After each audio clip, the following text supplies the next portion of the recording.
नमस्कार, मैं हूं शशि रंजन और आपका बहुत बहुत स्वागत है जनता टीवी में। आज 10 तारीख यानी 10 नवंबर है, जिसका आपको बेसब्री से इंतजार था और अभी भी है। 8 बजे से काउंटिंग शुरू होगी।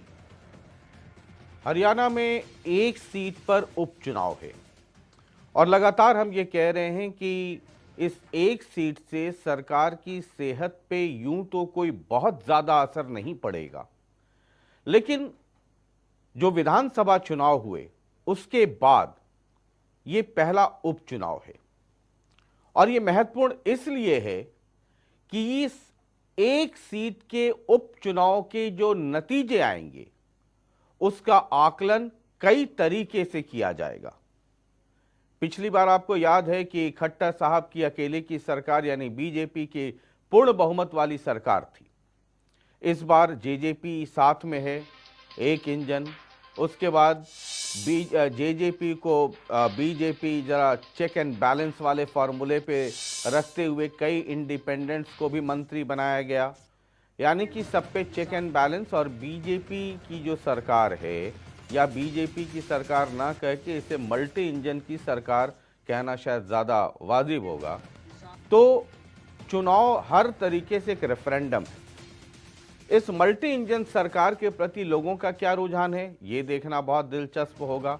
बड़ौदा के नतीजे ये बताएंगे कि सरकार के प्रति लोगों का रुझान कैसा है। Point number 1। Point number 2, JJP और बीजेपी गठबंधन के तौर पर यानी बीजेपी जेजेपी गठबंधन के तौर पे उनका उम्मीदवार वहां पर चुनाव लड़ा बड़ौदा में। अब अगर पिछले चुनाव के आंकड़ों को देख लें, अगर नतीजों को, तो 60-65 हजार वोट मिलने चाहिए, दोनों को मिलाकर के 60-65 हजार वोट आए। ये देखना दिलचस्प होगा कि क्या जेजेपी अपने वोट का ट्रांसफर करा पाई बीजेपी को, क्योंकि यहां से एक विश्वास और भरोसा की नई कहानी शुरू हो जाएगी इन दोनों गठबंधनों के, जो गठबंधन में जो ये दोनों दल हैं उनके बीच में। नंबर 3, मैं अक्सर ये कहता रहा हूं कि कांग्रेस वहां से चुनाव नहीं लड़ रही है, भूपेंद्र सिंह हुड्डा साहब लड़ रहे हैं। और भूपेंद्र सिंह हुड्डा साहब का कांग्रेस में क्या अस्तित्व होगा, क्या फ्यूचर है, ये बाई इलेक्शन तय कर देगा। आपको ध्यान देना होगा कि लोकसभा भूपेंद्र सिंह हुड्डा साहब और दीपेंद्र हुड्डा दोनों हारे। हालांकि बाद में संसद पहुंचे दीपेंद्र हुड्डा, भया राज्यसभा।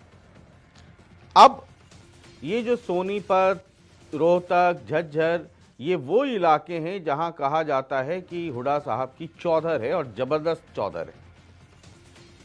अब बड़ौदा यह आखिरी चुनाव होगा जो ये तय करेगा कि हुड्डा साहब का कद कांग्रेस में क्या है।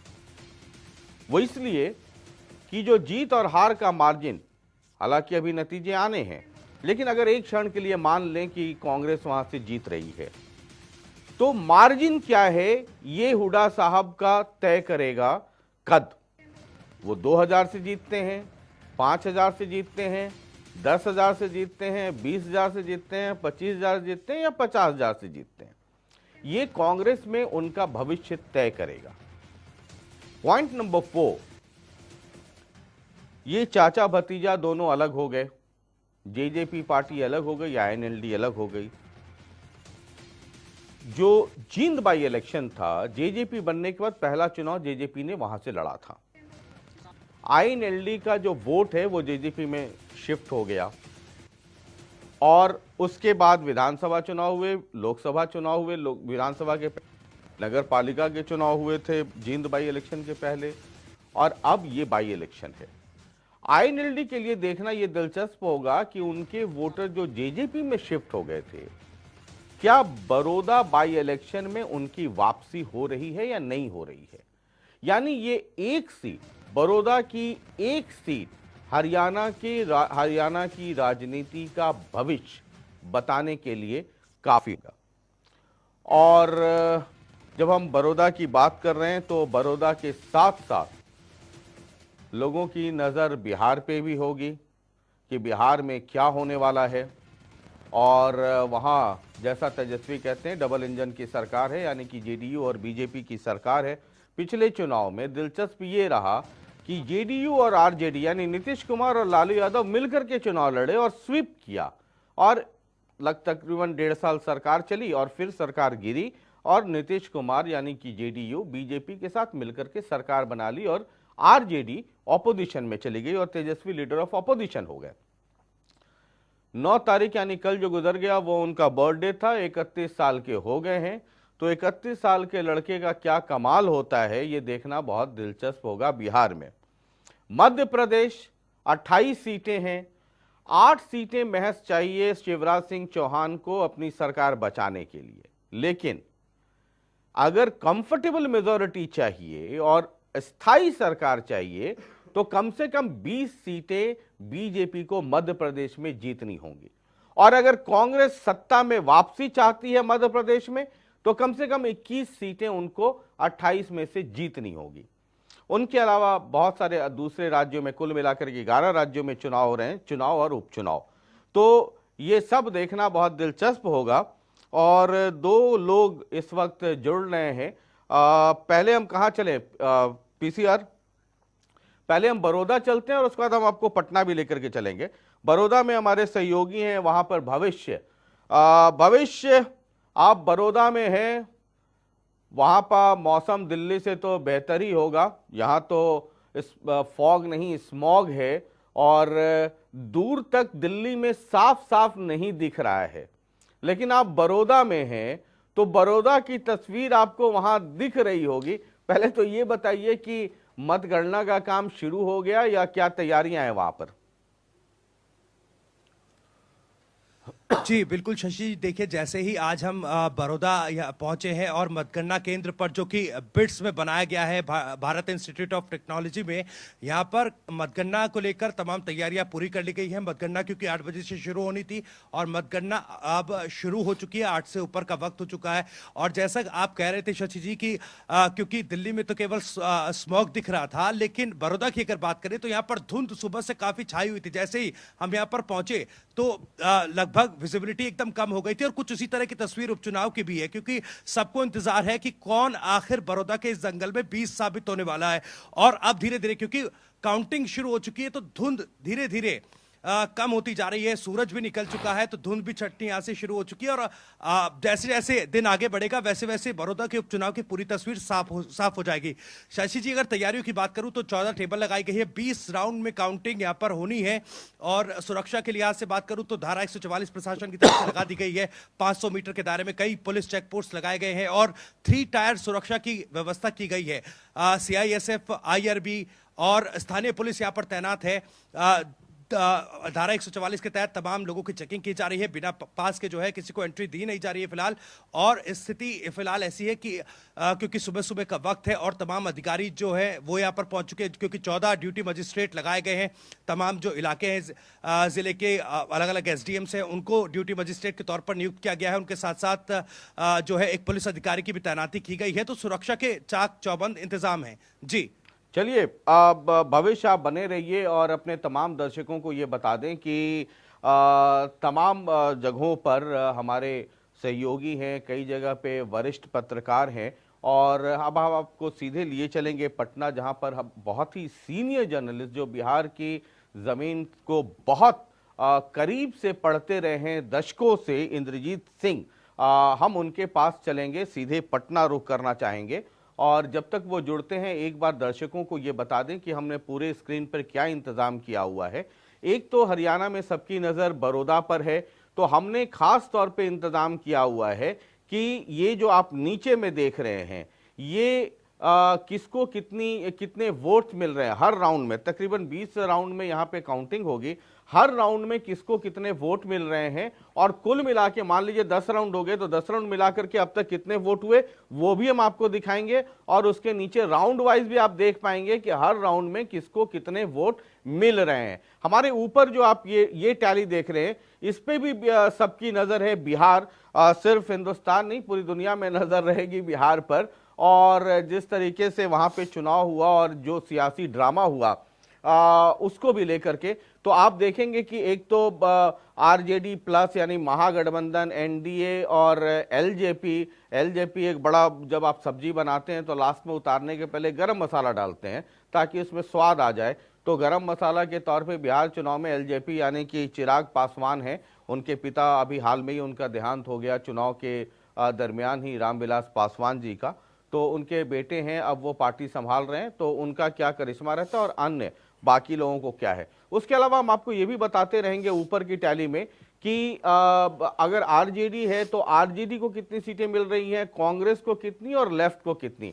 उसी तरीके से जेडीयू जो एनडीए है उसमें जेडीयू को कितनी सीटें मिल रही हैं, बीजेपी को कितनी, वीआईपी को कितनी, और हम जो है जो जीताराम मांझी की पार्टी है उनको कितनी सीटें मिल रही है। साथ साथ हम आपको ये भी दिखाएंगे कि नीतीश कुमार जहां जहां से चुनाव लड़ रहे थे, जेडीयू की जितनी सीटें थी उतने ही पर या 2-4 सीटें और ज्यादा बीजेपी वाली सीट पे भी एलजेपी ने कैंडिडेट खड़ा किया था, तो उन दोनों को कितनी कितनी सीटें आ रही हैं वो भी हम आपको दिखाते चलेंगे।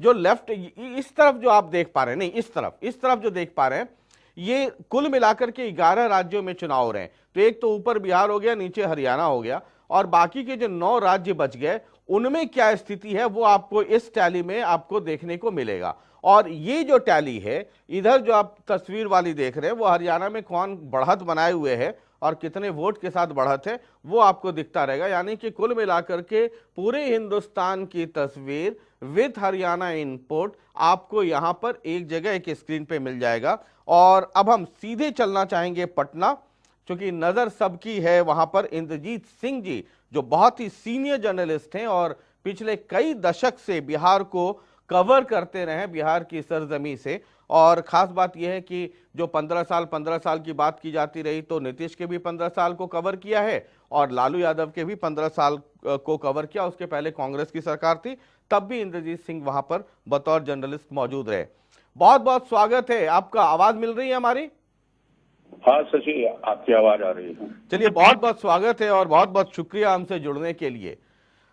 आज दिल्ली में तो स्मॉग है सर, यानी कि कुहासा नहीं है बल्कि धुआं ही धुआं है और विजिबिलिटी बहुत कम हो गई है। पटना में आप मौजूद हैं, ये बताइए कि वहां अब विजिबिलिटी क्या है? 8 बजे से काउंटिंग तो शुरू हो गई। एकदम काउंटिंग शुरू हो गई, विजिबिलिटी एकदम क्लियर है जी। और काउंटिंग शुरू होते के साथ से जो है कि यहाँ मतलब हल्की ठंड है, लेकिन राजनीतिक पारा जो है अपने चरम सीमा पे है। सारे पॉलिटिकल पार्टीज के जो समर्थक हैं वो काउंटिंग सेंटर पर पहुंच चुके हैं, काउंटिंग शुरू हो गई है जी। और मुझे लगता है कि 12 बजे के आसपास तस्वीर साफ होने लगेगी। अच्छा, बिहार में शायद 24 राउंड में काउंटिंग है। यस। तो मुझे लगता है जो फाइनल नतीजे हैं वो आने में समय लगेगा, लेकिन ट्रेंड हमें 11 साढ़े 11 बजे तक तो मिलना शुरू हो जाएगा। नहीं, ट्रेन तो आपको थोड़ी देर में मिलने लगेगी, लेकिन एक तो जो साफ तस्वीर जो की बात करते हैं तो वो मुझे लगता है कि 2 बजे के आसपास हम लोग को ये पता चल जाएगा कि किसकी सरकार बनने जा रही है। जी। अभी एक जब हम आपसे बात कर रहे हैं तो तेजस्वी ने एक ट्वीट किया है, तेजस्वी भवः बिहार। ये बड़े भाई ने छोटे भाई को, कृष्ण ने अर्जुन को ये ट्वीट किया है। हाँ। मुझे लगता है कि वैसे जितने भी जो एग्जिट पोल्स आए हैं उसमें एक आध को छोड़ करके सारे लोगों ने जो है कि महागठबंधन और तेजस्वी प्रसाद के महागठबंधन को जो है कि स्पष्ट बहुमत दिया है। और मुझे भी लगता है कि ये बिहार का भविष्य अब तेजस्वी के हाथ में होगा। ठीक है सर, हम लगातार आपसे जुड़ते रहेंगे। एक बार जरा ट्रेंड आना शुरू हो जाए और अपने तमाम दर्शकों को बता दें कि इंद्रजीत सिंह जी हैं जो पिछले 3-3.5 दशक से बिहार को कवर करते रहे, और उनसे बातचीत करने का ये भी एक फ़ायदा रहेगा कि जो 15 साल अभी का जो नीतीश कुमार का है वो भी उन्होंने उसको भी देखा है, लालू यादव के भी 15 साल देखे और उसके पहले के कांग्रेस वाले राज्य को भी देखा है, तो हम लगातार आपके पास आते रहेंगे। बहुत बहुत शुक्रिया सर। फिलहाल हम जैसे ही जरा कुछ ट्रेंड आ जाए तो हम आपके पास वापस लौटेंगे, और इसके बाद जरा सीधा रुख करना चाहेंगे हम कांग्रेस मुख्यालय दिल्ली में, जहां पर हमारे सहयोगी स्पर्श हैं। लेकिन उसके पहले जरा स्टूडियो में दो मेहमान आ चुके हैं, जरा उनसे आपको तारुफ करा दें, उसके बाद हम चलेंगे यहां पर कांग्रेस मुख्यालय दिल्ली में। स्पर्श हैं हमारे साथ स्टूडियो में, जीत चंदोलिया जी हैं, कांग्रेस की प्रवक्ता। आपका बहुत बहुत स्वागत है स्टूडियो में। और अच्छा, माफी चाहता हूँ, जितेंद्र चंदेलिया। जितेंद्र चंदैया, ठीक है नमस्कार। सर। जितेंद्र माफी चाहता हूँ, जितेंद्र चंदैया जी हैं।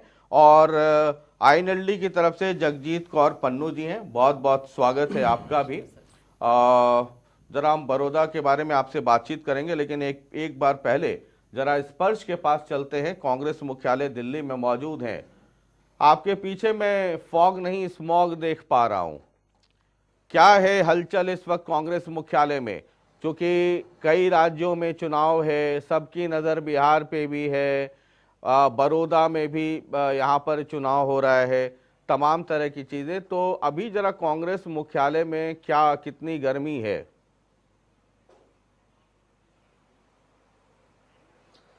देखिए, बिल्कुल कांग्रेस दफ्तर पर हम खड़े हैं। आपको सीधे तस्वीरें दिखाएंगे कि कांग्रेस मुख्यालय में अमूमन जिस तरह की तस्वीरें होती हैं, नेता जो है धीरे धीरे पहुंचना शुरू होते हैं।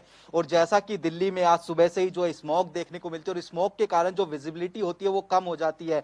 तो उसके बाद विजिबिलिटी जैसे जैसे ठीक होगी, यानी जिस तरीके से रुझान आने शुरू होंगे, तो उसके बाद जो तमाम नेता है वो कहीं ना कहीं जो है कांग्रेस दफ्तर में पहुंचना जो है शुरू हो जाएंगे। अभी अगर फिलहाल बात की जाए तो कुछ जो कांग्रेस के प्रवक्ता है वो कहीं ना कहीं जो है कांग्रेस दफ्तर में पहुंचना शुरू हो गए, जिसमें विनीत पुनिया की बात की जाए, आलोक शर्मा की बात की जाए। तो धीरे धीरे इंतजार जो है कहीं ना कहीं किया जा रहा है कि तमाम जो नेता हैं वो एक बार जो है रुझान किस तरीके के निकलकर सामने आते हैं, क्योंकि कहीं ना कहीं कांग्रेस ये अच्छा, आपको जरा एक बार रोकना चाहेंगे स्पर्श। और आप देख सकते हैं अपर टैली बिहार पोस्टल बैलेट की काउंटिंग शुरू हो गई है, और बिहार में जो शुरुआती रुझान आ रहे हैं, 13 सीटों पर बीजेपी लीड बनाती हुई दिख रही है। 8 सीटों पर महागठबंधन यानी एनडीए 13 सीटों पर फिलहाल आगे चल रही है, और 8 सीट पर अब ये देखिए 14 और 9 का आंकड़ा हो गया है, 23 सीटों का रुझान आ गया है। और ये पोस्टल बैलेट की काउंटिंग फिलहाल चल रही है।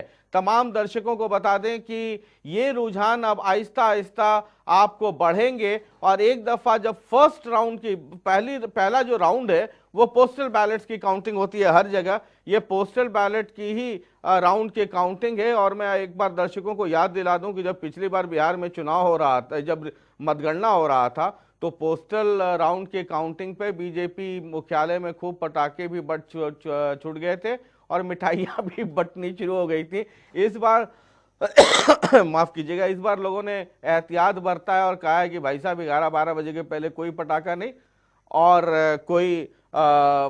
कोई मिठाई सिठाई नहीं। जी स्पर्श, आप कंटिन्यू कीजिए, उसके बाद हम स्टूडियो भी आएंगे और एक बार आपको चंडीगढ़ भी लेकर चलेंगे। जी। और मैं क्या कह रहा हूँ, यहाँ लगाए या वहां लगाए?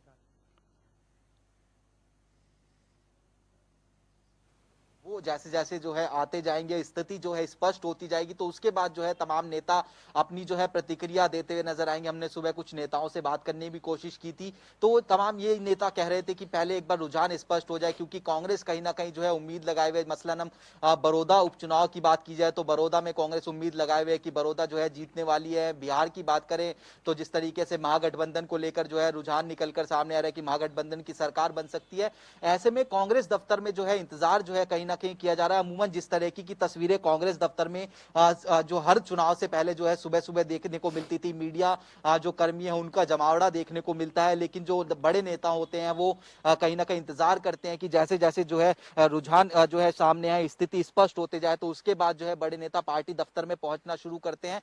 तो कुछ इसी तरीके की जो तस्वीरें हैं वो जो है फिलहाल इस वक्त कांग्रेस दफ्तर में नजर आ रही हैं। बने रहिए, हम लगातार आपके पास आते रहेंगे। और जैसा मैंने कहा कि ये 2020 का मैच है, अब ऊपर बिहार की टैली देखिए 14-14, यानी एनडीए 14 पे लीड और महागठबंधन 14 पे लीड। ये रोमांच आज पूरे दिन बना रहेगा। लेकिन जरा हम स्टूडियो की तरफ आ जाते हैं, और जितेंद्र जी हैं कांग्रेस की तरफ से, और उसके बाद फिर हम जरा चंडीगढ़ भी चलेंगे जरा माहौल भांपने के लिए।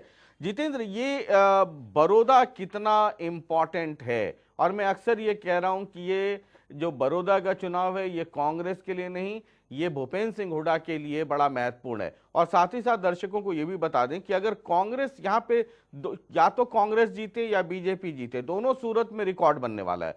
कैसे? अगर कांग्रेस यहां से जीत जाती है तो लगातार चौथी बार कोई एक ही पार्टी जीतने वाली बड़ौदा में कांग्रेस हो जाएगी। ये अपने आप में एक रिकॉर्ड हो जाएगा, क्योंकि उसके पहले आईएनएलडी और ये तीन बार ये सब लोग जीत चुके हैं।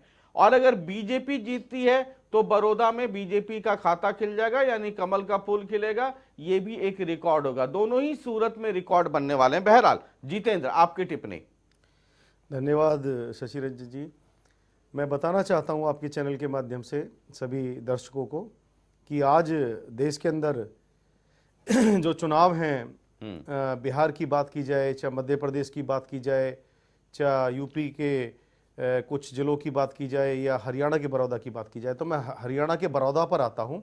बड़ौदा की मैं बात करता हूं। बड़ौदा जो विधानसभा है वो सारी कृषि प्रधान, सारी कृषि किसानों की विधानसभा है। ना तो वहां पर कोई शहर है और ना ही कोई कस्बा है, सिर्फ गांव है। और मैंने भी व्यक्तिगत जाके बड़ौदा में, क्योंकि मेरी भी पार्टी ने वहां पर ड्यूटी लगाई थी, मैं गया था एक कार्यकर्ता के नाते वहां पर। तो आपने देखा हरियाणा के अंदर और देश के अंदर जो ये 3 काले कृषि कानून जो आए हैं, सर आप तो ये बता दीजिए कि बड़ौदा में कांग्रेस लड़ रही थी या भूपेंद्र सिंह हुड्डा लड़ रहे थे? देखिए, कार्यकर्ता कोई भी है, कार्यकर्ता कभी पार्टी कोई भी का मतलब कार्यकर्ता पार्टी से बड़ा। जींद बाई इलेक्शन में कांग्रेस के तमाम लोग वहां पे मौजूद थे। रंजन जी, राहुल गांधी को कहना पड़ा था डेली की रिपोर्ट भेजिए, कौन जा रहा है कौन नहीं जा रहा है। बड़ौदा में तो मैंने भूपेंद्र सिंह हुड्डा को और शैलजा जी को छोड़ के, बंसल साहब को छोड़कर, एक दिन कुलदीप बिश्नोई, बाकी जो लोग आए भी वो ऐसे ही अपनी कोरम पूरा करने आए। तो लड़ तो रहे थे पिता पुत्र वहां पर, कांग्रेस तो लड़ नहीं रही थी। देखिए, कांग्रेस ही वहां पर लड़ रही है। मैं आपको बताना चाहूंगा, चाहे भूपेंद्र सिंह हुड्डा जी हैं, चाहे शैलजा जी हैं, चाहे हमारे प्रभारी विवेक बंसल जी हैं, चाहे कोई और अन्य कार्यकर्ता है, पार्टी एक नदी की तरह है, वो अपना शोधन करना जानती है। रंजन जी, पहली बात। दूसरी बात, हुड्डा साहब का वहां पर, इसमें कोई दौरा ही नहीं है, हुड्डा साहब का वहां पर प्रभाव है। हुड्डा साहब ने बड़ी मेहनत की और सभी कार्यकर्ताओं ने मेहनत की है। जिस तरीके से सब लोग वहां पहुंचे हुए थे रणदीप सुरजेवाला का नॉमिनेशन करवाने के लिए और तमाम तरह की चीजें, और थ्रू आउट रहे, और जींद बाई इलेक्शन के बाद क्या चिट्ठी चपाती लिखी गई ये भी आपको भी पता है, मुझे भी पता है। ये बड़ौदा में क्या हुड्डा साहब ने सबको मना कर दिया था कि बाकी लोग किसी को आने की जरूरत नहीं है, क्योंकि जींद में जो हुआ उसका खौफ था भूपेंद्र सिंह हुड्डा साहब को? ऐसा कुछ नहीं है कि हुड्डा साहब ने किसी को मना किया। वहां पर सारे कांग्रेस के लोग पहुंचे हैं, और जैसे कुलदीप बिश्नोई जी भी पहुंचे हैं वहां पर, किरण चौधरी जी भी वहां पर पहुंची हैं, हमारी माननीय अध्यक्ष कुमारी शैलजा जी भी वहां पर पहुंची हैं। वो तो शैलजा जी। और रंजन जी, यहाँ पर चर्चा का सबसे बड़ा बिंदु ये होना चाहिए, चर्चा इस बात पर होनी चाहिए कि जीत किसकी होगी। जीत किसान की होगी, जीत मजदूर की होगी, जीत धर्म की होगी, जीत सत्य की होगी। ये तो स्क्रीन पर दिखता है ना सर, क्योंकि जो उनकी गठबंधन की, इनकी डबल इंजन की, रंजन जी, इनकी जो डबल इंजन की सरकार है भाजपा जजपा की, जीत की मार्जिन और उनका भविष्य इस पे टिका है। सर पर्दे के पीछे तो कहानी ये है ना रंजन जी, असली कहानी। रंजन जी देखिए, कहा है कि सत्य को सत्य कहना वेदों के अनुकूल है, भय के कारण झूठ बोलना यही महाबूल है। तो सत्य को सत्य कहना चाहिए। तो वही कह रहा हूं ना सर, सत्य को सत्य ही कह रहा हूं ना, यही तो गुस्ताखी कर रहा हूं। बहरहाल मैं आपके पास लौटता हूं जी। ये पन्नू जी ये बताइए, जींद बाई इलेक्शन पहली बार जेजेपी पार्टी बनी, भतीजा पार्टी, चाचा से अलग होकर करके, और जींद बाई इलेक्शन में आईएनएलडी का जो हश्र हुआ वो देखने को मिला। वो पार्टी जिसका रुतबा हुआ करता था हरियाणा में, वो वन मैन पार्टी बन करके रह गई। उसके बाद लोकसभा चुनाव हुए, विधानसभा चुनाव में एक आदमी सिर्फ अभय जी अपनी सीट बचा पाए। अब ये बड़ौदा का बाई इलेक्शन है। 86 ईयर्स ओल्ड, 86 वर्ष की उम्र में चौटाला साहब, बड़े चौटाला साहब, ओम प्रकाश चौटाला जी को वहां पे यात्रा करनी पड़ी। इतनी मेहनत के बाद क्या बड़ौदा में जो आपके वोटर जेजेपी में चले गए थे उनके कुछ वापसी की संभावना है, या ये भी जींद पार्ट 2 हो जाएगा? देखिए, हम बार बार जींद को याद करते हैं जी। 2014 से पहले बीजेपी हरियाणा में क्या थी ये सबको पता है। ये तो बता तो रहा हूँ हाँ, कि मतलब बता तो रहा हूँ कि वो पार्टी जिसका रुतबा होता था वो वन मैन पार्टी हो गई है। बट वन मैन के अंदर भी अगर आपने देखा हो, जींद इलेक्शन से थोड़ा टाइम पहले ही ब्रेकअप हुआ था। जब भी दो परिवार टूटते हैं तो किसी एक को नीचे जाना पड़ता है, कोई एक ऊपर जाता है। सेम हमारे साथ हुआ, जेजेपी ऊपर हुई, हम थोड़ा डाउन चले गए क्योंकि सिर्फ एक अभय सिंह चौटाला बचे थे पार्टी के अंदर।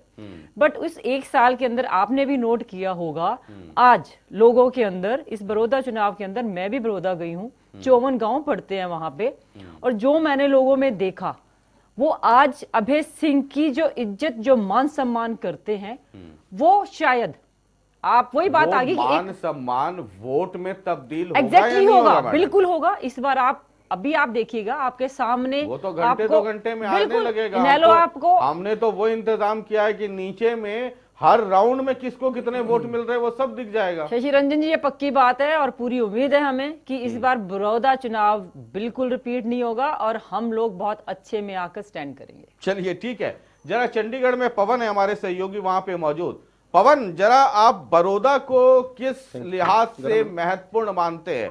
मैंने तो 4-5 कारण बताए कि बड़ौदा के नतीजे हरियाणा की राजनीति को इन संदर्भों में समझने का मौका देगा। आपको क्या लगता है, कितना इंपॉर्टेंट है?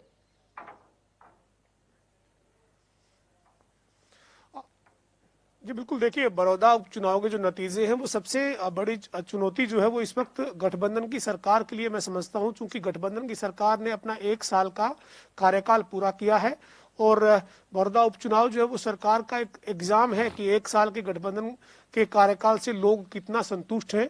और साथ ही जो चुनावी वायदे जो उपचुनाव में हुए, बड़ौदा के लिए कॉलेज बनाने की बात हो या फिर बड़ौदा के लिए तमाम डेवलपमेंट की बात हो, और बड़ौदा के लोगों को कहा गया कि आप विकास के साथ जुड़िए और बीजेपी जेजेपी के उम्मीदवार को वोट कीजिए।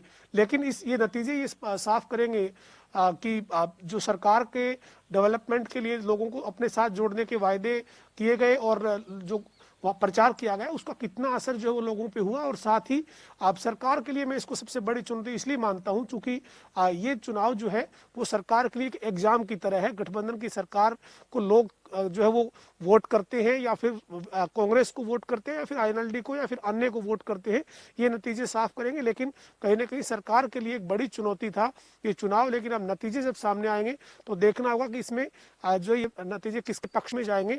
लेकिन सरकार जो है वो 1 साल के लिए अपनी उपलब्धियों पर अपनी पीठ थपथपा रही है, लेकिन बड़ौदा के उपचुनाव का नतीजा क्या रहेगा इसके ऊपर अब सभी की नजरें बनी हुई है और थोड़े देर बाद ही नतीजे जो है वो रुझान आने शुरू होंगे। उसके बाद जो है वो स्पष्ट होगा कि बड़ौदा का बहुमत किस तरफ जाता है।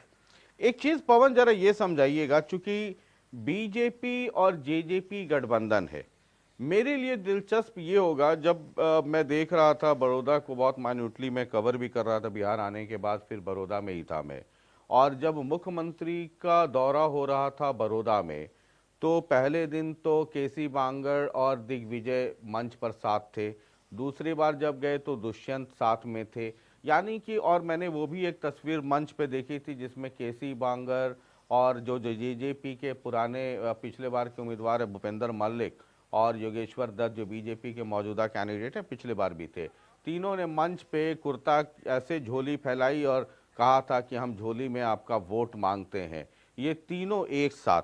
अब ये एक पॉलिटिकल एनालिस्ट के लिए ये समझना बड़ा दिलचस्प होगा कि गठबंधन की सरकार में ये पहला चुनाव है जो दोस्तों मत गठबंधन के तौर पे लड़ रहे हैं।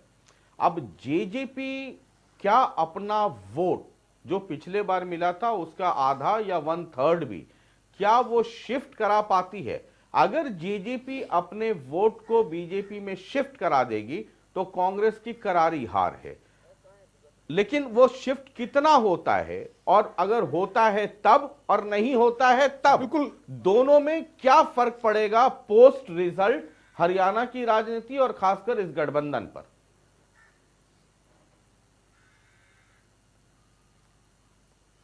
बिल्कुल, देखिए गठबंधन के ऊपर पहले से ही विपक्षी जो है वो लगातार हमलावर है और 2019 के आम चुनाव की अगर हम बात करें तो बड़ौदा के चुनावी नतीजे जो थे उसमें बीजेपी को 36,000 से ज्यादा वोट मिला था और 33,000 के करीब जननायक जनता पार्टी को वोट मिला था। अगर इस वोट को मिलाया जाए तो ये वोट जो है वो 60,000 का आंकड़ा पार करता है। लेकिन अब जब नतीजे सामने आएंगे तब हम देखेंगे कि जननायक जनता पार्टी का बहुत कम वोट जो है वो बीजेपी को ट्रांसफर होता हुआ दिखेगा। पवन, बीजेपी एक अपना मिनट वोट आपको जरूर रोकना इस चाहेंगे, चुनाव में लेकर जाएगी। एक मिनट आपको रोकना चाहेंगे। 36,000 वोट और को बड़ौदा 2019 से अभी पहले राउंड की काउंटिंग के रुझान अभी आने बाकी है, लेकिन बिहार में लगातार बहुत तेजी से रुझान सामने आने शुरू हो गए हैं। महागठबंधन 35 सीटों पर फिलहाल आगे चल रही है और एनडीए 18 सीटों पर आगे चल रही है। और जैसा कि हम लोगों की भी जो थर्मामीटर किया था उसमें भी जो रिएक्शन सामने आ रहे थे वो कुल मिलाकर के कुछ ऐसी ही तस्वीरें। अदर्स एक सीट पर आगे बढ़ रही है। एलजेपी का फिलहाल अभी कहीं से खाता या कह लें कहीं से कोई लीड उसकी नहीं दिख रही है।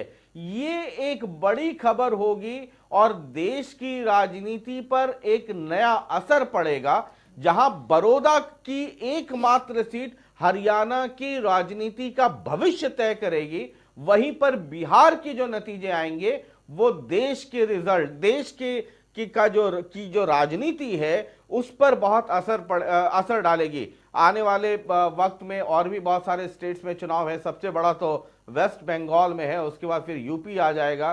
तो इन तमाम राज्यों में इसका एक व्यापक असर पड़ेगा। एक बार फिर दर्शकों को बता दें, हमने अपने स्क्रीन पर पूरा इंतजाम किया है। स्टूडियो में हमारे साथ हर पार्टी के प्रवक्ता होंगे जो हरियाणा की राजनीति को और साथ साथ जो बिहार के नतीजे आएंगे उनको भी समझने में मदद करेंगे, अपनी अपनी पार्टियों के हिसाब से उसको समझाने की कोशिश करेंगे। साथ ही साथ हमने आप हरियाणा में सिर्फ और सिर्फ जनता टीवी पे ये इंतजाम देख पाएंगे कि बड़ौदा के हर राउंड की काउंटिंग के डिटेल्स आपके टीवी स्क्रीन पर जनता टीवी में आपको मिल जाएगा। और जो इस तरफ साइड में जो 2 टैली हैं, बाकी जैसा हमने आपको बताया कि 11 राज्यों में चुनाव और उपचुनाव हो रहे हैं, उनमें से एक तो ऊपर बिहार हो गया, नीचे आपको जो टैली है उस पे आपको बड़ौदा का डिटेल्ड राउंड बाय राउंड किसको कितने वोट मिल रहे हैं वो आपके सामने हम लेकर के आते रहेंगे। बाकी के जो 9 राज्य हैं ये साइड टैली में उनका एक ओवरऑल पिक्चर आपको देखने को मिलता रहेगा। ये देखिए ऊपर बिहार में आंकड़ा लगातार बढ़ता जा रहा है। अब 39 सीटों पर महागठबंधन आगे, जबकि बीजेपी 18 पर। मैं अक्सर ये कहता हूं, सेफोलॉजी और सर्वे लगातार कई वर्षों से हम करते रहे। कई बार लोग कहते हैं कि सेफोलॉजी में या ओपिनियन पोल में या एग्जिट पोल वाले गलत हो जाते हैं। गलत नहीं होते हैं, वो आपको एक ट्रेंड देते हैं। और मेरा व्यक्तिगत यह अनुभव रहा है कि जब मूड का जो स्विंग होता है, अगर वो किसी पार्टी के लिए अप स्विंग है तो आप सर्वे में, ओपिनियन पोल में, एग्जिट पोल में आप बता सकते हैं कि ये अप स्विंग है और मेजर अप स्विंग है। लेकिन जब स्विंग किसी एक पार्टी के पक्ष में या विपक्ष में होता है तो आप ये नहीं बता पाते हैं कि सीटों का आंकड़ा अगर अप स्विंग किसी पार्टी के लिए है तो वो कहां जाकर के रुकेगा। दिल्ली उसका बहुत ही खूबसूरत एग्जाम्पल है। दिल्ली यानी कि दिल्ली राज्य और केंद्र दोनों जगह आप देख लीजिए, जब अप स्विंग किसी एक पार्टी या गठबंधन के लिए हो तो अपर लिमिट क्या होगा ये कह पाना मुश्किल है, और अगर डाउन स्विंग किसी पार्टी के लिए हो तो वो लोअर कहां पे जाकर के रुकेगा ये कह पाना मुश्किल है। कांग्रेस दिल्ली में 0 हो गई, नेशनल लेवल पे बड़ा खराब परफॉर्मेंस रहा, लेकिन बिहार में जो ट्रेंड मिल रहा है, शुरुआती रुझान जो अभी आने शुरू हो गए हैं, 39 सीट पर महागठबंधन आगे, 18 सीटों पर लीड है अभी फिलहाल एनडीए। और ऊपर की टैली में हम आपको बाइफर्केशन भी दिखाएंगे कि एनडीए का मतलब जेडीयू को कितनी सीटें, बीजेपी कितनी सीटों पे लीड है, वीआईपी यानी साहनी की पार्टी को कितनी, और हम यानी कि जो जीतन राम मांझी हैं उनकी कितनी सीटों पर लीड है। साथ ही साथ हम आपको यह भी बताएंगे कि जो आरजेडी महागठबंधन है उसमें आरजेडी कितनी सीटों पर लीड है, कांग्रेस की कितनी सीटों पर लीड है, और लेफ्ट पार्टियां, लेफ्ट इस बार सब साथ में हैं तो सीपीआई, एमएल, सीपीआई, सीपीएम, तमाम तरह की पार्टियां, तो वो कुल मिलाकर के कितना है। और साथ ही साथ हम ये भी आपको दिखाएंगे कि नीतीश कुमार वर्सेस चिराग पासवान, वो उन सीटों का क्या आंकड़ा रहा है। तो आहिस्ता आहिस्ता हम आपको वो भी दिखाना शुरू कर देंगे उस अपर टैली में, एक के बाद एक वो डिटेल आपको मिलता रहेगा और लगातार बहुत तेजी से आंकड़े बदल रहे हैं। आप बने रहिए पवन हमारे साथ और एक बार जरा हम आ जाएं जितेंद्र जी के पास। जितेंद्र जी, जी ये एक तो बिहार के रुझान सामने आने शुरू हो गए, तो बड़े दिनों के बाद जो है आप लोगों के चेहरे पे मुस्कुराहट लौटेगी और हलवाई सलवाई का भी इंतज़ाम, क्योंकि लड्डू खाए हुए भी बड़ा वक्त हो गया है आप लोगों को, तो अपनी बदौलत ना ही सही 31 साल के नौजवान के कंधे पे सवार होके ही सही लड्डू कम से कम खा तो सकते हैं। और बड़ौदा में क्या रुझान आता है अभी जरा वहाँ पे आना, क्योंकि हम बहुत डिटेल्ड बड़ौदा पे दिखाएंगे और उस पर आएंगे। ये बिहार का इम्पैक्ट हरियाणा पे पड़ेगा क्या? देखिए रंजन जी, मैं आपको बताना चाहता हूं कि बिहार का इम्पैक्ट सिर्फ हरियाणा नहीं पूरे हिंदुस्तान पर पड़ेगा। जी, जो फैसले माननीय मोदी जी जो देश के प्रधानमंत्री हैं और उनकी पार्टी ने जो फैसले लिए, उन्होंने जो फैसले लिए, उसकी नाराजगी आप पूरे हिंदुस्तान में देख सकते हैं। किस तरीके से उन्होंने अर्थव्यवस्था को चौपट किया, कैसे लोगों को बेरोजगार किया, कैसे काले कानून ये किसानों को मारने वाले ये लेके आए, और इन सभी मुद्दों को लेकर महागठबंधन ने चुनाव वहां पर लड़ा है। लेकिन सर जहां बिहार जहां घूम नतीजे कर आप आया देख हूं। सकते हैं, आपके स्क्रीन पर हैं नतीजे, क्योंकि कहा है कि आवाज अवाम नकारे खुदा। जी, जो लेकिन जनता मैं जनार्दन बिहार- की आवाज होती है वो लेकिन मैं खुदा की बिहार- ऊपर वाले की आवाज होती मैं है। बिहार घूम और कर आया हूं बिहार सर। के अंदर राहुल जी ने, कांग्रेस पार्टी ने, रणदीप सुरजेवाला जी ने, राजेश लिलोटिया जी ने, तमाम उन कार्यकर्ताओं ने, कांग्रेस के कार्यकर्ताओं ने, महागठबंधन के कार्यकर्ताओं ने बहुत मेहनत की है। और तेजस्वी जी मैं समझता हूं कि एक अच्छा, बहुत एक बड़ा चीज- चेहरा निखर के आए हैं एक देश की, ईमानदारी से राजनीति सीने- के अंदर चेहरा निखर के आए हैं। सीने पे हाथ रख के जरा बताइए, माइनस तेजस्वी बिहार में कुछ कर पाते क्या? नहीं, देखिए डेफिनेटली मैं मैं तेजस्वी जी समझूं बधाई जरा के पात्र कि- हैं, कि तेजस्वी रणदीप बधाई जी, के पात्र हैं। लिलोटिया तेजस्वी जी, राहुल जी, माइनस तेजस्वी क्या कर पाते आप? मैं ये बताना चाहता हूं, तेजस्वी जी ने बड़ी मेहनत की है, बड़ा संघर्ष किया जी। है, और एक उनका व्यक्तित्व एक निखर के आया है हिंदुस्तान की राजनीति में, देश की राजनीति में। और आप देख सकते हैं लोगों ने उनकी नीतियों को और उनके संघर्ष का साथ दिया है। और आज जो आपके स्क्रीन पर जो नतीजे दिख रहे हैं, तो वो मैं समझता हूं तेजस्वी जी की मेहनत का और महागठबंधन की मेहनत का नतीजा है। जी, अब देखिए ये लगातार आंकड़े जैसा हमने प्रिडिक्ट किया था और जनता टीवी में 7 तारीख को भी बताया था कि जो महागठबंधन का आंकड़ा है वो 150 से 170 के बीच हमारे बीच आकलन है कि रह सकता है, जबकि बेनिफिट ऑफ डाउट जो है स्विंग में वो कैलकुलेट कर करके एनडीए को दिया था, वरना ये 180-85 तक जाता हुआ दिख रहा था। उस दिशा की तरफ बढ़ता हुआ आरजेडी यानी कि महागठबंधन 40 सीटों पे लीड, 22 सीटों पर एनडीए और 1 सीट पर अन्य। बाइफर्केशन जो है अलग अलग जो दोनों गठबंधन है उसके में जो पार्टियां हैं उसका भी जरा हम आपको बता देंगे। लेकिन जरा एक बार मैं आपके पास आऊं पन्नू जी, उसके पहले जितेंद्र जी, ये राहुल गांधी भी युवा हैं, है ना, थोड़ा सा ज्यादा उम्र वाले युवा हैं, और उधर तेजस्वी भी हैं, उधर अखिलेश भी हैं, तो अब राहुल गांधी को कुछ सीखना चाहिए क्या तेजस्वी से? देखिए रंजन जी, किसी से सीखने में क्या बुराई है? रंजन जी, बिल्कुल किसी से सीखने में कोई बुराई नहीं है, और व्यक्ति कोई परिपूर्ण नहीं होता, जीवन भर व्यक्ति सीखता है। जो अपने आप को परिपूर्ण समझता है, मैं समझता हूं परिपूर्ण कोई नहीं है। और तेजस्वी जी एक स्पोर्ट्समैन रहे, क्रिकेटर रहे हैं, तो मैं भी एक अच्छा, स्पोर्ट्समैन। बड़ौदा उपचुनाव की काउंटिंग पे बड़ी खबर है, और ये आपके स्क्रीन पे 448 पोस्टल बैलेट की भी मतगणना जारी है इस वक्त। जैसे हमने आपको बताया 155 सर्विस वोटर्स के पोस्टल की भी काउंटिंग हो रही है, तो पोस्टल बैलेट की काउंटिंग अभी चल रही है। बड़ौदा उपचुनाव की ये लेटेस्ट अपडेट हम आपको दे रहे हैं, और बड़ौदा के जो नतीजे आएंगे उनका बहुत ही माइन्यूट डिटेल हम आपके साथ लगातार जनता टीवी के माध्यम से स्क्रीन पर शेयर करते रहेंगे। हरियाणा में किसी दूसरे चैनल पर आपको इतने डिटेल में, इतनी डिटेल बारीकियों के साथ रुझान और नतीजे आपको देखने को नहीं मिलेंगे। जी जितेंद्र जी, मैं जो कह रहा था कि रंजन जी, मैं आपकी बात पर आना चाहता हूं। जी, आप राहुल जी और तेजस्वी की जो तुलना कर रहे थे, देखो तेजस्वी एक स्पोर्ट्समैन रहे, क्रिकेटर रहे, बहुत अच्छे प्लेयर रहे, मैं भी एक स्पोर्ट्समैन रहा हूं। मैं आपको बताना चाहता हूं, अगर कैप्टन बहुत अच्छा खेलता है और सारी टीम 10 प्लेयर 0 पे आउट हो जाते हैं, तो एक कैप्टन टीम को नहीं जिता सकता। अगर सचिन तेंदुलकर या धोनी या विराट कोहली बहुत अच्छा खेलते हैं, बाकी टीम 0 पे आउट हो जाती है, तो टीम नहीं जीत सकती, इंडिया नहीं जीत सकती। उसी तरीके से अगर तेजस्वी जी, मैं आपको बता दूं, नो डाउट तेजस्वी जी ने बड़ी मेहनत की है, बड़ा संघर्ष किया है, और अकेले वो मैन ऑफ द मैच हैं, मैन ऑफ द सीरीज हैं आज के इस महागठबंधन की। मैं बिल्कुल निष्पक्ष बताना चाहता हूं, लेकिन ये एक टीम वर्क था। महागठबंधन के साथ में जो जितनी भी पार्टियां हैं, उन्होंने अपनी मेहनत की है, और राहुल गांधी जी एक राष्ट्रीय पार्टी के, जो देश की सबसे पुरानी पार्टी कांग्रेस पार्टी के पूर्व अध्यक्ष रहे हैं। ऐसा नहीं है कि उनको अनुभव नहीं है, समय की बात होती है। कहा है कि समय की बात, समय को परखे ज्ञानी, समय पे निकले धूप, समय पे बरसे पानी। तो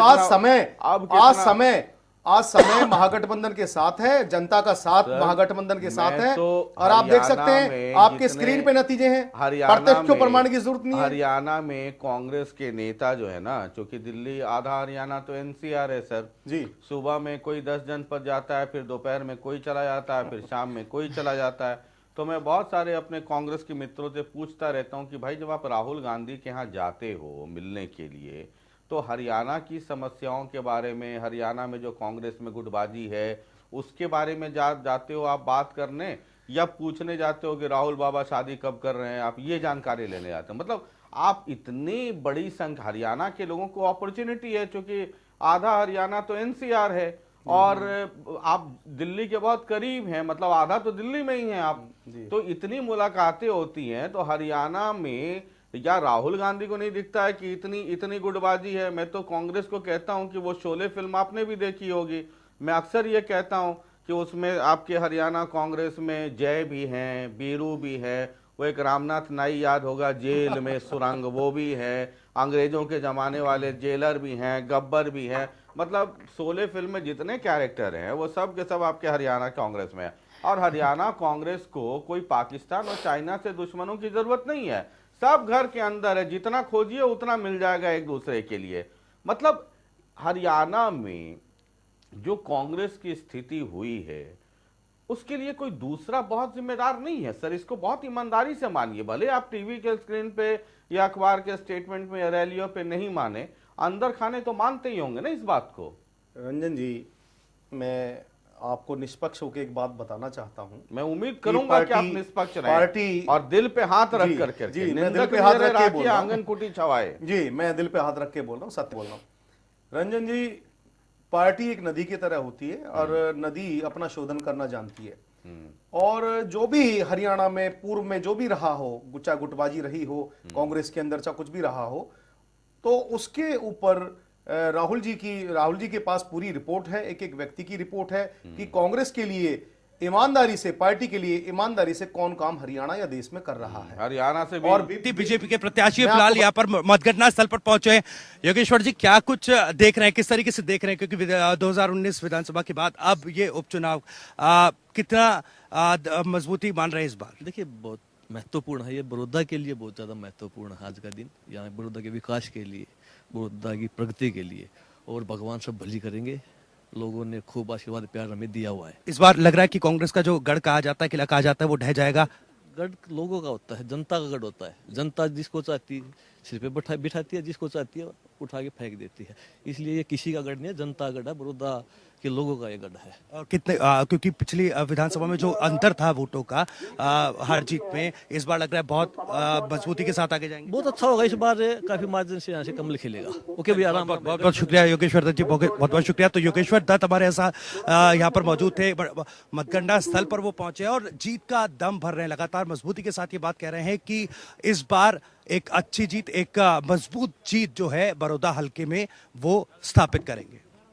चलिए, भविष्य बहुत बहुत शुक्रिया। और ये आप देख रहे थे जनता टीवी पे एक्सक्लूसिव, बीजेपी के कैंडिडेट योगेश्वर दत्त, यानी बीजेपी गठबंधन के कैंडिडेट योगेश्वर दत्त, और काउंटिंग सेंटर पर अभी आए थे और मुआयना कर रहे थे। दिल की धड़कनें सबकी बढ़ी होंगी, और ब्लड, ऐसे भी मौसम ठंड का है और कोरोना का समय है, बीपी जिनका बढ़ा हो तो वैसे लोगों को बीपी की गोली और दवा, बीपी की गोली और पानी साथ रखना चाहिए। आज का दिन वैसे भी कोरोना भी है, स्मॉग भी है, फॉग भी है, और बीपी बढ़ सकता है।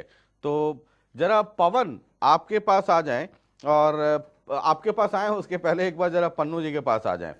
ये हरियाणा में भूपेंद्र अभय जी विधानसभा में गरजते तो हैं, वन मैन आर्मी है, वो तो शानदार जानदार, बेचारे अकेले पड़ गए हैं, लेकिन फिर भी अब आगे वाली सीट अब पीछे चली गई है, वो अब लोकतांत्रिक व्यवस्था है।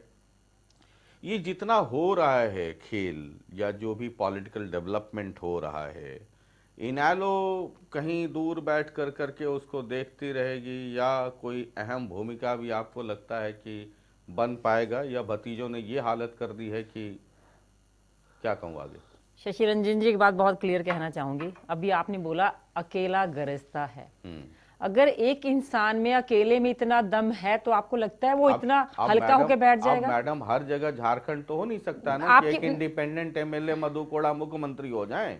Everything is possible in politics, ऐसा भी हो सकता है। वो अकेला इंसान भी हो सकता है सीएम बन जाए। ये मैं सहमत हूँ कि anything can happen in politics, क्योंकि अब पॉलिटिक्स में कोई एथिक्स बचा नहीं। प्री पोल पोस्ट पोल कौन किससे जाके मिल लेगा कोई पता नहीं। बीजेपी वाले पीडीपी से मिल लेंगे, नीतीश लालू से मिल लेंगे, बीजेपी शिवसेना एनसीपी से मिल लेगी, तो मतलब और जेजेपी बीजेपी से मिल लेगी, मतलब अब कुछ तो बचा नहीं है। मेन गोल है नहीं, मुद्दे पे शशि रंजन ये कहना चाहूंगी, आपने कहा अकेले नहीं है। आज भी अगर आप संगठन की बात करते हैं तो इनेलो का एक संगठन मजबूत आज भी है। कार्यकर्ता अकेले अभय सिंह जी हमारा मेन फेस हैं या ओम प्रकाश चौटाला जी, बट उसके अलावा पूरे हमारी टीम्स, पूरे कार्यकर्ता बड़ौदा के अंदर थे।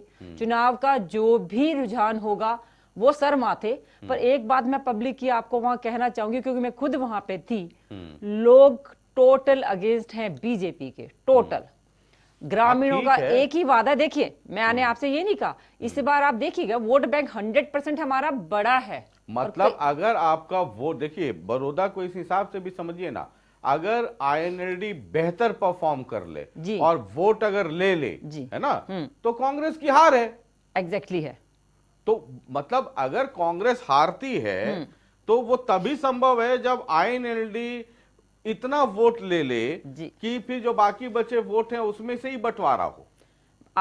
वरना ये तो फिर हो जाएगा ना। आज वैसे जो बड़ौदा की जनता का सिर्फ एक ही मानना था, बीजेपी वहां नहीं आनी चाहिए। देखिए ग्रामीण इलाके के अंदर, क्योंकि ग्रामीण है 54 गांव में 54 के 54 ग्रामीण है।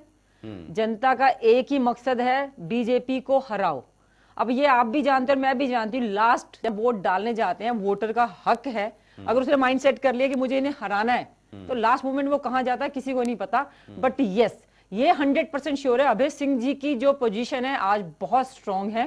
बहुत मतलब आप मान रही हैं कि वोट आपको नहीं गया, वो बिल्कुल मिलेगा वोट हमें। मैं आपसे ये नहीं कह रही चला गया, बिल्कुल शशि रंजन जी मैं आपसे ये नहीं कह रही, वोट हमें 100% मिलेगा। आपके सामने अभी आने शुरू हो जाएंगे डिसीजन। अब तो आ जाएगा ना आपके बैठते बैठते, आपके सामने आ जाएगा, देखते जाइएगा अभी आप। हम बहुत अच्छी पोजीशन पे नजर आएंगे। क्या उम्मीद करती हैं, कितना? मतलब मुझे उम्मीद है, मैं ये मान के चलती हूँ 20 से 25 हजार वोट इनेलो के हैं। अगर आप देखिए, अगर 20,000 वोट भी अगर इनेलो को आ जाए जी तो बीजेपी का जीतना तय, और ये कांग्रेस की हार फिर तय है। मतलब ये आप समझ लीजिए।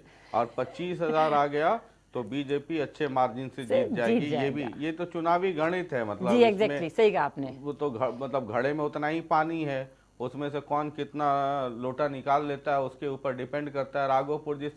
राघोपुर से तेजस्वी यादव जो कि मुख्यमंत्री के उम्मीदवार या चेहरा भी हैं महागठबंधन से, वो अभी आगे चल रहे हैं। तो ये कुल मिलाकर के सीटें हैं। हम जो दूसरे राज्य हैं तेलंगाना, मध्य प्रदेश पे भी सबकी नज़र बनी हुई है कि वहाँ पे क्या स्थिति होती है, क्योंकि मध्य प्रदेश को इस लिहाज से भी समझना जरूरी है कि 28 सीटों पर वहाँ पे उपचुनाव हो रहे हैं। 8 सीटें कम से कम शिवराज सिंह चौहान को चाहिए मतलब सरकार बचाने के लिए, लेकिन 8 सीटें आ जाती हैं सिर्फ, तो उन्हें बाकी दूसरों पे निर्भर रहना पड़ेगा। अगर वहां बीजेपी को आत्मनिर्भर और शिवराज सिंह चौहान को आत्मनिर्भर अगर बनना है तो कम से कम 20 सीटें उन्हें चाहिए होंगी, 20-22 सीटें उन्हें चाहिए होंगी। वहीं दूसरी तरफ कांग्रेस को अगर सत्ता में वापसी करनी है तो कम से कम 21 सीटें 28 में से चाहिए होंगी, तो कांग्रेस की वापसी हो सकती है। अब मध्य प्रदेश में एक तो शिवराज सिंह चौहान की प्रतिष्ठा दांव पर है, लेकिन सबसे ज्यादा प्रतिष्ठा अगर किसी की दांव पर है तो वो है ज्योतिरादित्य सिंधिया की। क्योंकि वो कांग्रेस से इतने सारे लोगों को लेकर के गए, फिर इस्तीफा दिलवाया, फिर चुनाव हो रहे हैं, उनकी साख सबसे ज्यादा दांव पर है। दूसरे नंबर में कमलनाथ पर, जो कि मुख्यमंत्री थे कांग्रेस की तरफ से और उनके रिजिम में ये सरकार गिरी, तो क्या उनके लीडरशिप में ये वापसी हो सकती है। और तीसरे नंबर पे शिवराज सिंह चौहान, उनकी साख दांव पे होगी। 87 सीटों के रुझान बिहार में आ गए हैं, ये आप रिजल्ट ब्रेकिंग देख पा रहे हैं। महज 27 सीटों पर एनडीए आगे है, जबकि 56 सीटों पर महागठबंधन आगे है। ये लैंडस्लाइड विक्ट्री की तरफ बिहार में महागठबंधन बढ़ता जा रहा है। और जब हम पब्लिक थर्मामीटर जनता टीवी, जब पब्लिक बिहारी थर्मामीटर कार्यक्रम करके जब लौटे थे, तभी ये लगने लगा था कि महागठबंधन की तरफ रुझान है। उस पर भी हम बातचीत करेंगे और बहुत बेसब्री से इंतजार कर रहे हैं बड़ौदा के पहले रुझान का। बड़ौदा में वक्त लग रहा है, पोस्टल बैलेट्स की काउंटिंग चल रही है। बहुत बेसब्री से इंतजार कर रहे हैं कि बड़ौदा में क्या रुझान आते हैं। दो मेहमानों का हम स्टूडियो में फिलहाल इंतजार कर रहे हैं। ये दोनों गठबंधन से जुड़े हुए हैं, एक बीजेपी से हैं और एक जेजेपी से हैं। खबर ये दी गई है पीसीआर से कि दोनों रास्ते में हैं। पता नहीं, शायद रास्ते में ही वोट कैलकुलेट कर रहे हो बड़ौदा में कि क्या होने वाला है। कहीं मिठाई सिठाई का डब्बा लेने के फेरे में रुके हो तो मैंने तो कह दिया था कि कम से कम 12 बजे तक कोई मिठाई का ऑर्डर कहीं ना करे। इस वक्त 62 सीटों पर बिहार में महागठबंधन आगे, 31 सीटों पर बीजेपी यानी कि एनडीए गठबंधन आगे है, 4 सीटों पर अन्य ने बढ़त बनाई हुई है। कुल मिलाकर के 97, 243 आउट ऑफ 243, 97 सीट्स के रुझान इस वक्त सामने है, जहां पे काउंटिंग चल रही है। एनडीए 31 सीट पर आगे, 62 सीटों पर महागठबंधन, 4 सीट पर अन्य फिलहाल आगे चल रहे हैं। और बड़ौदा के पहले रुझान का हम बेसब्री से इंतजार कर रहे हैं। ये कुल मिलाकर करके स्थिति बनी हुई है। और पीसीआर एक बार मुझे लगता है कि पटना चलना चाहिए और इंद्रजीत सिंह वहां पर मौजूद हैं और सुनील पांडे, हमारे दो बहुत ही सीनियर जर्नलिस्ट वहां मौजूद हैं, तो उन्हें कनेक्ट करना चाहिए। क्योंकि अब ये जो ट्रेंड है बिहार का वो आना शुरू हो गया है और बड़ौदा का हम बेसब्री से इंतजार कर रहे हैं। 99 सीटों पे फिलहाल बिहार के रुझान इस वक्त सामने हैं। 64 सीटों पे महागठबंधन की लीड, 31 सीटों पर एनडीए आगे और 4 सीटों पर फिलहाल अन्य आगे बढ़त बनाए हुए। ये कुल मिलाकर के दृश्य बिहार से।